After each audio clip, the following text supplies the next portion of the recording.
আজিৰ এই ভিডিঅ'টোত বিভিন্ন ধৰণৰ কম্পিটিটিভ এক্সামত অহাকৈ কিছুমান গুৰুত্বপূৰ্ণ প্ৰশ্ন উত্তৰ আলোচনা কৰিম। চ' আপোনালোকে ভিডিঅ'টো ভালদৰে চাব। আজিৰ এই ভিডিঅ'টোত টোটেল 20টা কুৱেশ্যন আলোচনা কৰিম। এই 20টাৰ ভিতৰত আপোনালোকে কেইটা পাৰে সেইটো কমেণ্টত জনাব। চ' আহক আজিৰ ভিডিঅ'টো আৰম্ভ কৰোঁ।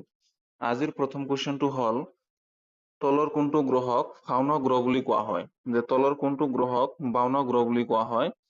ইয়াৰ কাৰেক্ট অপশ্যনটো হ'ল option number D, Pluto. Pluto গ্ৰহক ভাওনা গ্ৰহ বুলি কোৱা হয়। এতিয়াই চোৱা আজিৰ 2 নম্বৰ কুৱেশ্যনটো লৈ। কুৱেশ্যনটো সুধিছে হোলকাৰ ক্ৰিকেট ষ্টেডিয়াম কোন ৰাজ্যত অৱস্থিত?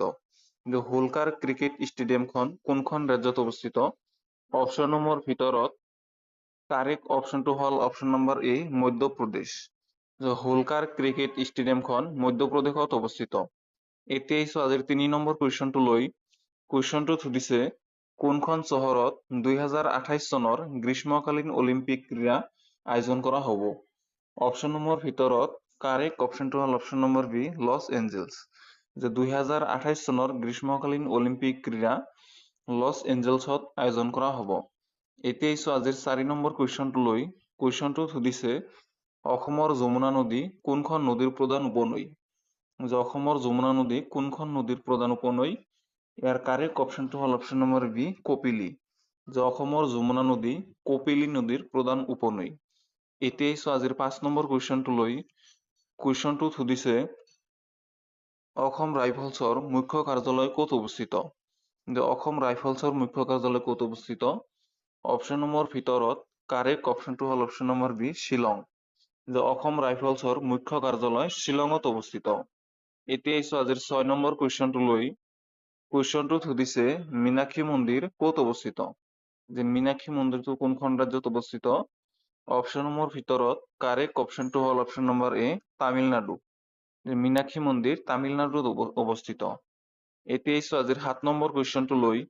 কুৱেশ্যনটোত সুধিছে কাদম্বৰী কোনে লিখিছিল? কাদম্বৰী কোনে লিখিছিল? ইয়াৰ কাৰেক্ট অপশ্যনটো হ'ল অপশ্যন নম্বৰ ডি, বাণভট্ট।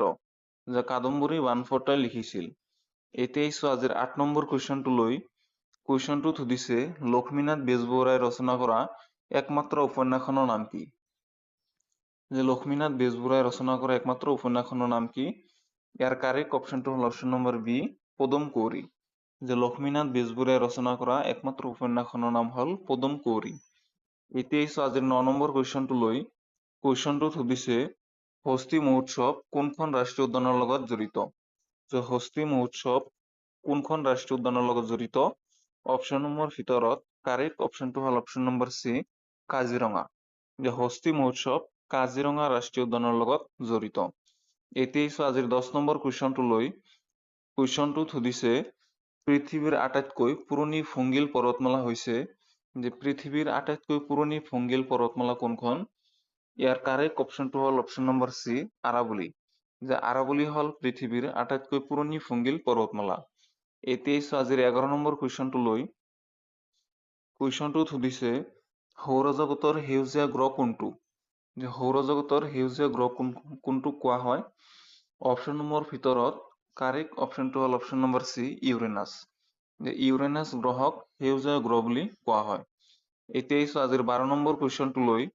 কুৱেশ্যনটোত সুধিছে প্ৰথমখন অসমীয়া শিশু আলোচনী কি আছিল? প্ৰথমখন অসমীয়া শিশু আলোচনী কি আছিল? অপশ্যনসমূহৰ ভিতৰত কাৰেক্ট অপশ্যনটো হ'ল অপশ্যন নম্বৰ চি, ল'ৰা বন্ধু। প্ৰথম অসমীয়া শিশু আলোচনী হ'ল ল'ৰা বন্ধু। এতিয়াই চোৱা আজিৰ 13 নম্বৰ কুৱেশ্যনটো লৈ। কুৱেশ্যনটোত সুধিছে শংকৰদেৱে লিখা সকলো পুথিৰ ভিতৰত কোনখন পুথি আটাইতকৈ সৰু? শংকৰদেৱে যিকেইটা পুথি লিখিছিল সেইকেইটাৰ ভিতৰত কোনটো পুথি আটাইতকৈ সৰু? ইয়াৰ কাৰেক্ট অপশ্যনটো হ'ল option number B, Gunamala. Gunamala পুথিখন আটাইতকৈ সৰু। এতিয়াই চোৱা আজিৰ 14 নম্বৰ কুৱেশ্যনটো লৈ। কুৱেশ্যনটোত সুধিছে কোন গুপ্ত শাসকক কবিৰাজ বুলি জনা যায়? কোন শাসকক কবিৰাজ বুলি জনা যায়? অপশ্যনসমূহৰ ভিতৰত কাৰেক্ট অপশ্যনটো হ'ল অপশ্যন নম্বৰ বি, সমুদ্ৰগুপ্ত।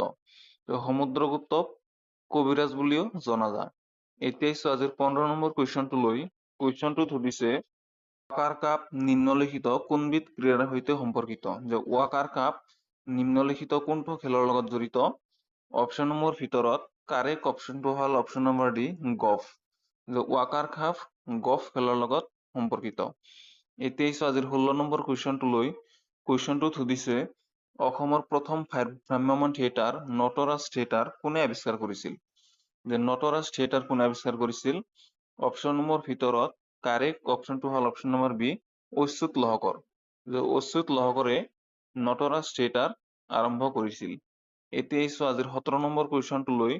কুৱেশ্যনটোত সুধিছে বাইখো উৎসৱ কোন জনজাতিৰ দ্বাৰা উদযাপন কৰা হয়? বা বাইখো উৎসৱ কোনটো জনগোষ্ঠীয়ে পালন কৰে? অপশ্যনসমূহৰ ভিতৰত কাৰেক্ট অপশ্যনটো হ'ল অপশ্যন নম্বৰ চি, ৰাভা। যে বাইখো উৎসৱটো ৰাভা জনগোষ্ঠীয়ে পালন কৰে। এতিয়া আহিছো আজিৰ 18 নম্বৰ কুৱেশ্যনটো লৈ।